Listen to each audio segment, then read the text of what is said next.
Quisiera invitarlos a abrir la Biblia en el Evangelio de San Lucas, en el capítulo 1.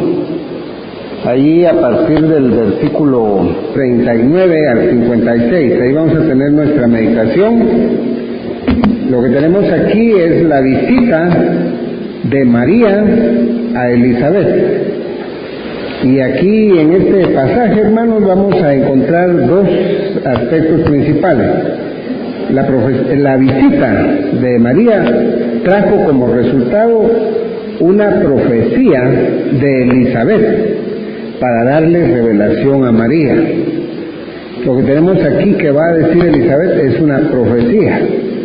Y también esta visita sirvió para que María expresara su alabanza a Dios. Esa alabanza es muy conocida como el Magnificat, debido a que cuando se tradujo la Biblia del griego al latín, o sea, la Vulgata latina, cuando Jerónimo hizo esa traducción, la primer palabra donde María habla, dice engrandece. Esa palabra engrandecer en latín se dice Magnificat. Y entonces es la primera palabra de la alabanza de María al Señor. Y eso vino como resultado de esta visita. Y realmente en esta profecía y en esta alabanza se centra la atención de nuestra meditación. Yo quisiera invitarlos a orar. Oremos. Gracias te damos, Señor, por tu palabra. Ella es inspirada y siempre tiene para nosotros tu enseñanza, tu revelación, la voluntad tuya para nuestra vida. Por eso es que queremos comprenderla cada vez más. Y sabemos que sin la iluminación de tu Espíritu Santo sería imposible entender todo y sobre todo practicar lo que aprendemos de ti. Por eso pedimos esa iluminación, esa bendición tuya y la fortaleza para que las cosas que aprendemos las pongamos por obra para la gloria de tu santo nombre. Nos encomendamos en tus manos y te damos las gracias en el nombre de Jesús. Amén. Veamos entonces esa visita que hizo María a Elizabeth. Ya habíamos visto en los versículos anteriores que el ángel Gabriel visitó a María y aún hubo una salutación en el pasaje del ángel Gabriel a María. Ahora es María la que visita a Elizabeth y es ella la que hace una salutación.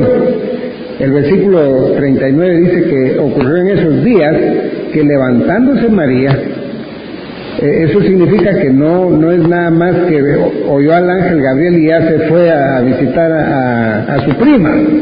No, fue en esos días. Levantándose María fue deprisa a la montaña. Es decir, estaban todavía ahí en Nazaret.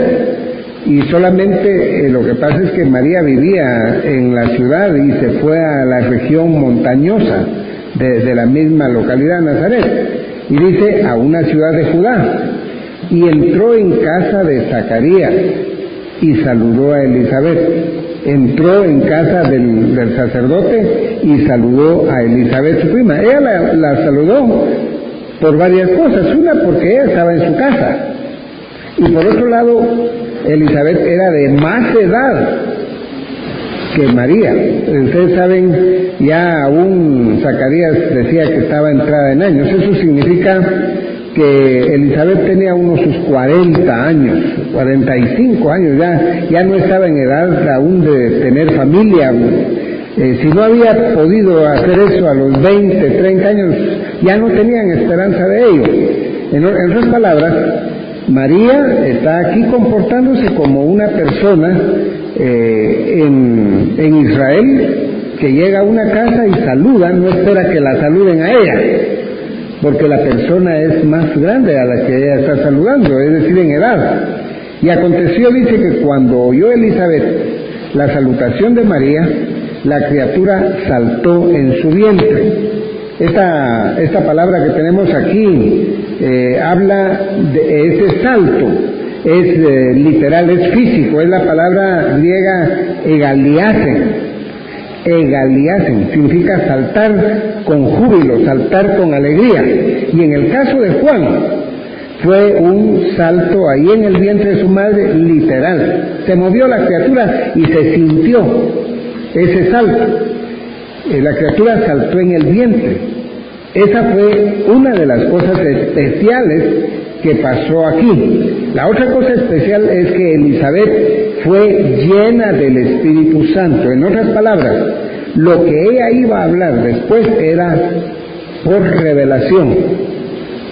Ella iba a profetizar, era por revelación. María no le había dicho nada a ella.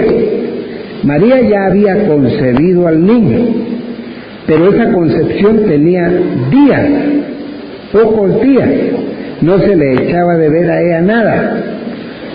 Pero por revelación ella profetizó y aún le dijo que ella sabía que estaba ya concebido el niño. Eso es parte de lo que vamos a ver aquí. Ahora, hay dos cosas. Una es que el salto de la criatura es algo especial. Estaba todavía en embrión Juan y Jesús apenas había sido concebido.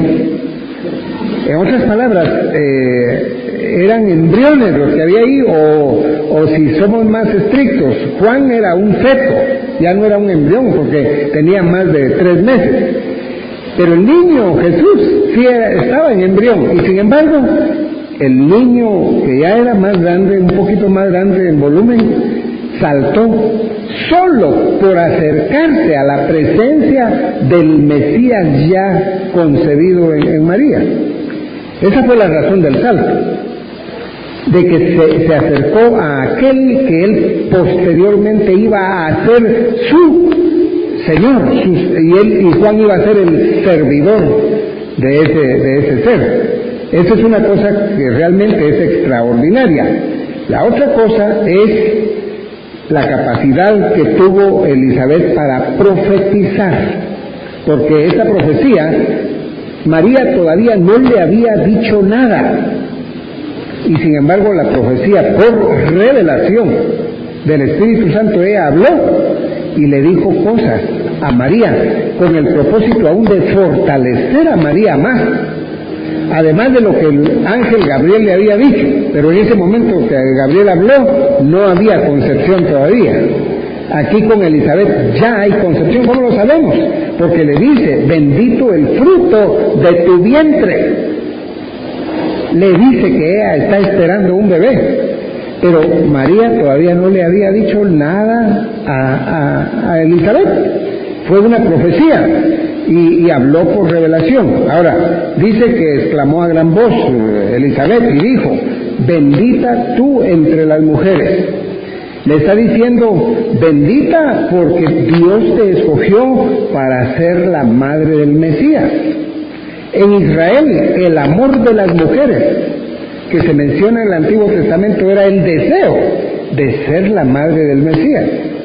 Y durante muchos siglos, muchas mujeres habían deseado ser la madre del Mesías. Pero a ella sí le tocó ser la madre del Mesías, era bendita entre las mujeres. Y esto lo que le está diciendo es: ¡qué bendición que tú seas la madre del Mesías entre tanta israelita que pudo haber sido la madre del Mesías! A ti te escogió Dios, bendita entre las mujeres, y bendito el fruto de tu vientre. María es la madre del Mesías, es decir, la madre del Hijo de Dios según la carne, no la madre del Verbo eterno. Hay que entender eso, y hay que decirlo, porque algunas personas eso lo confunden. María es la madre del Hijo de Dios encarnado, no madre de la esencia divina de Cristo.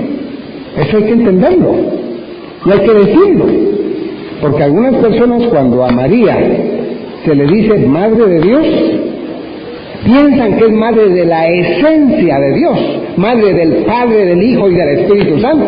Eso es una gran equivocación. pero sí es madre de Dios en el sentido de que el Mesías es Dios, porque Jesús, el hombre, es Dios. Entonces, en ese sentido, ella fue madre del Dios encarnado. Hay que hacer esa aclaración, no de la esencia del Verbo eterno. El Verbo eterno es el creador de María y el creador de todo cuanto existe. Y creo que si se entiende así, entonces se puede hablar aún de que ella es madre de Dios, pero porque Jesús es Dios encarnado, pero no es madre de la esencia divina, no es madre de la deidad de Cristo, es madre de la humanidad de Cristo. Espero que eso sea muy aclaratorio, y cuando hablamos esto, sencillamente estamos diciendo lo que dice la Escritura. El propósito es iluminar, no atacar a ninguno, pero sí iluminar, y que los cristianos bíblicos se den cuenta que lo que dice la Biblia es lo que dice y nada más. Ahora, ella es entonces así, por eso dice el versículo 43, ¿por qué se me concede esto a mí? Dice Elizabeth, que la madre de mi Señor venga a mí. Es decir, en este versículo no debemos perder de vista la profecía que está diciendo Elizabeth, y está diciendo, ese niño que está en tu vientre es mi Señor, es el Mesías. Como cuando David dijo el Señor a mi Señor, siéntate a mi diestra. Es el mismo sentido del Salmo 110, versículo 1. Cuando David dijo el Señor, o sea Dios, a mi Señor. Y Jesús aún utilizó ese versículo para preguntarle a los fariseos, ¿de quién es hijo el Mesías? Y ellos dijeron, de David. Y Jesús le dijo, ¿y por qué David dijo el Señor a mi Señor, y le llama Señor a su hijo? Porque ese Señor es Dios. También aquí Elizabeth dice, ¿por qué se me concede? Y hay que entender esta palabra. Ella reconoce la bendición de Dios al recibir la visita de María. Ella expresa que es una bendición del Señor estar en contacto con Dios y con las personas que Él utiliza, y con las cosas de Dios. Ella expresó que era una bendición. Esto dice, esto no se le concede a todas las personas. Que el Mesías, en el vientre todavía de su madre, venga a mi casa. Esto es muy importante, porque a veces se agranda demasiado el punto de que María es la madre de Jesús. Y como les digo, y ya lo he dicho acá, no hay que achicar eso ni hay que agrandarlo, solo hay que verlo normalmente. Porque estas personas lo agrandan. Y ya mencioné eso, pero lo puedo mencionar otra vez. Hay teólogos aún de los que exaltan a María más de lo que realmente la Biblia lo exalta, y se llaman maximalistas. Y eso dentro de la Iglesia Católica. Y hay unos que la achican, son los minimalistas, así se llaman en teología, y son católicos. Uno la agranda y otro la achican. Nosotros no hacemos ninguna de esas cosas, sencillamente decimos lo que dice la Escritura, y así se pone en su verdadero lugar, sin agrandar ni achicar, sino solo ver lo que dice la Escritura. Entonces dice ella, ¿por qué se me concede esto? ¡Qué privilegio para mí! Que la madre de mi Señor, y le está diciendo, el niño que está en tu vientre es mi Señor, mi amo, mi Adonai, mi Dios. Es el niño que está ahí adentro de tu vientre. Y como les digo, tenía unos cuantos días de haber sido concebido, pero ese niño, sus salidas son desde los días de la eternidad, según Miqueas 5:2, porque Él es Dios también. Pero como Dios, Él nunca es un niño. Dios es Dios. Como humano se hizo un niño, y como humano fue un joven, y como humano se hizo un hombre maduro, como humano. Pero como Dios es el mismo ayer, hoy y por los siglos.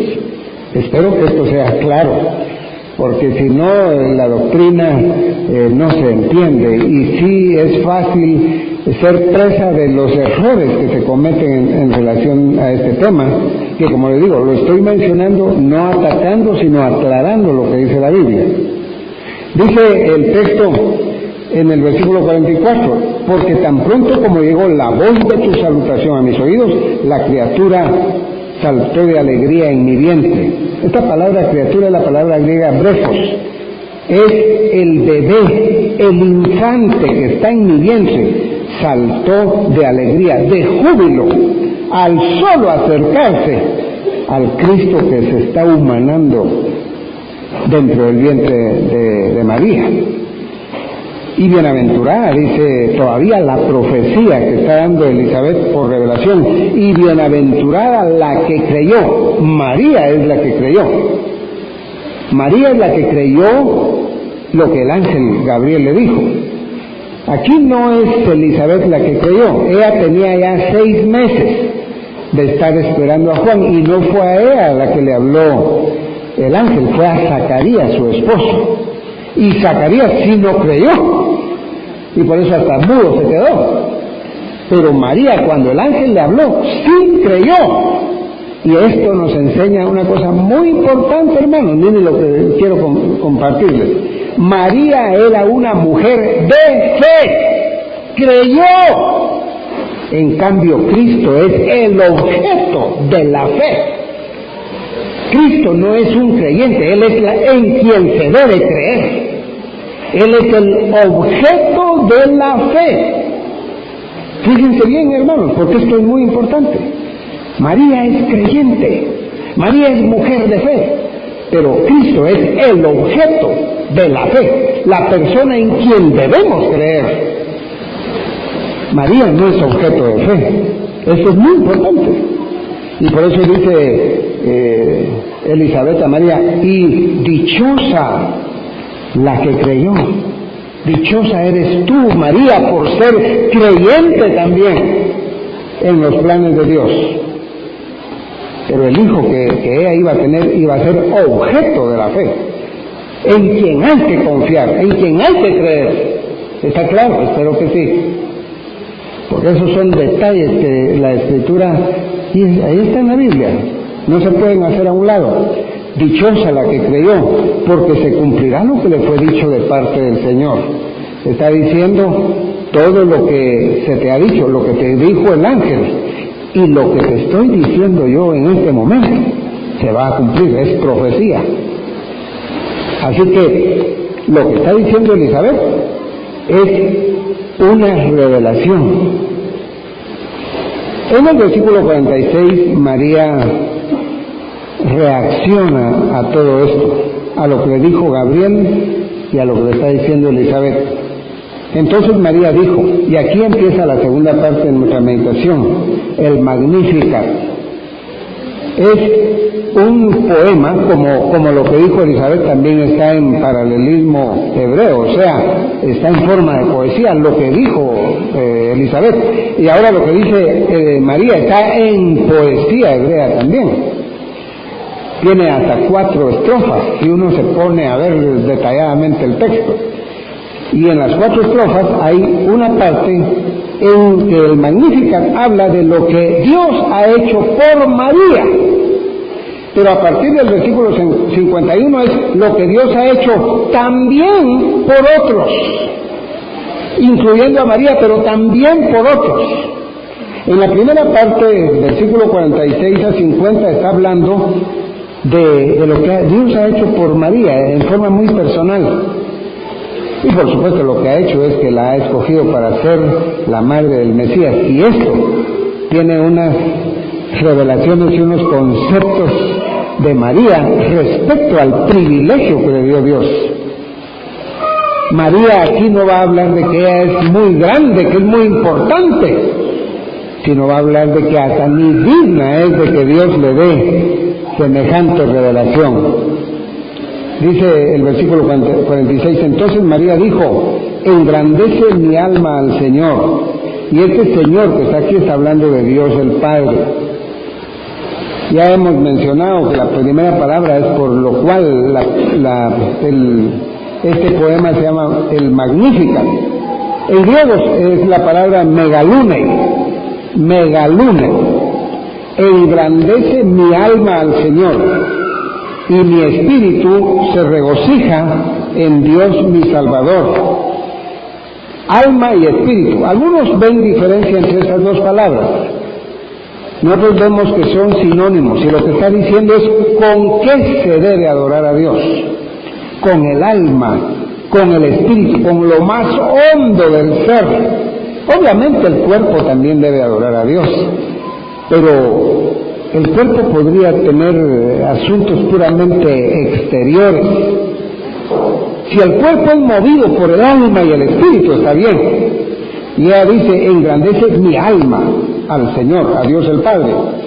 Y mi espíritu, que es lo mismo que su alma, se regocija. Y aquí hay una cosa muy interesante. La palabra regocijarse es la misma palabra que tenemos atrás, en donde dice que la criatura saltó de alegría en el vientre. Es la palabra egaliasen, que significa saltar de júbilo. Pero obviamente María no estaba saltando ahí, físicamente no estaba saltando. Espero que sea claro esto, porque ella dice que lo está haciendo con su alma y con su espíritu, y aún la lengua de ella se está moviendo para hablar, y está hablando, y hay algo físico. Pero cuando ella dice, y mi espíritu salta de júbilo, el espíritu no va a dar brincos, porque es espiritual. Y digo esto porque a veces las palabras de la Biblia se toman para, aún para la liturgia, hasta para estar dando saltos en las iglesias. Pero aquí es el espíritu el que se regocija, salta de alegría, pero no es literal el salto. Hay que entender eso. Y mi espíritu se regocija en Dios mi Salvador. Y aquí utiliza ella la palabra soter para hablar del Señor, que es su Salvador. Y la palabra soter significa el que rescata del peligro, el que rescata del pecado, de la culpa, de la condenación, y lo pone a uno en un lugar de seguridad. Eso es lo que está diciendo ella. En otras palabras, María manifiesta aquí su necesidad como todo ser humano de un Salvador. El único que no necesitó Salvador en este mundo fue el Señor Jesucristo, porque Él era el Salvador de la humanidad. Y de ahí todos los seres humanos necesitamos un Salvador.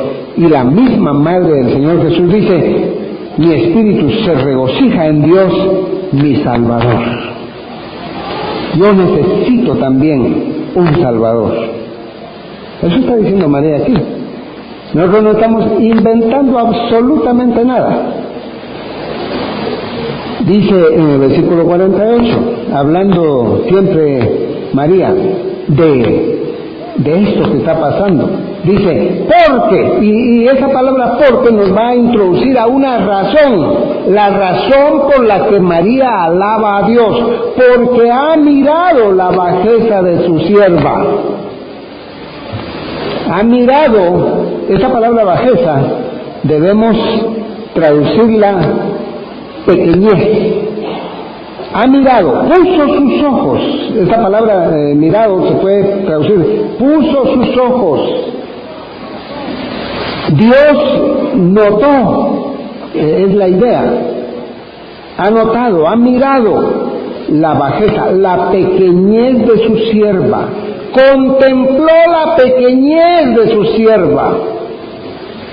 No escogió a una mujer allá del templo, a la esposa de algún sacerdote. No escogió a una persona de alta alcurnia. Escogió a una mujer humilde, de un pueblo humilde, de condición de carencia económica, sin tanta cosa. Ha mirado la pequeñez de su esclava. Esa palabra sierva se puede traducir esclava. Pues he aquí, desde ahora me dirán bienaventurada todas las generaciones. Y esta es una frase también que algunos la han malinterpretado pensando que dice, me van a adorar. la palabra, dicen, desde ahora me dirán bienaventurada, me tendrán por dichosa. María no está diciendo que en el futuro va a recibir adoración. Lo que ella dice es, desde ahora van a hablar de la dicha que se me dio de tener el privilegio de ser la madre del Mesías. Eso todo el mundo lo va a recordar siempre. Nosotros mismos podemos decir, dichosa María.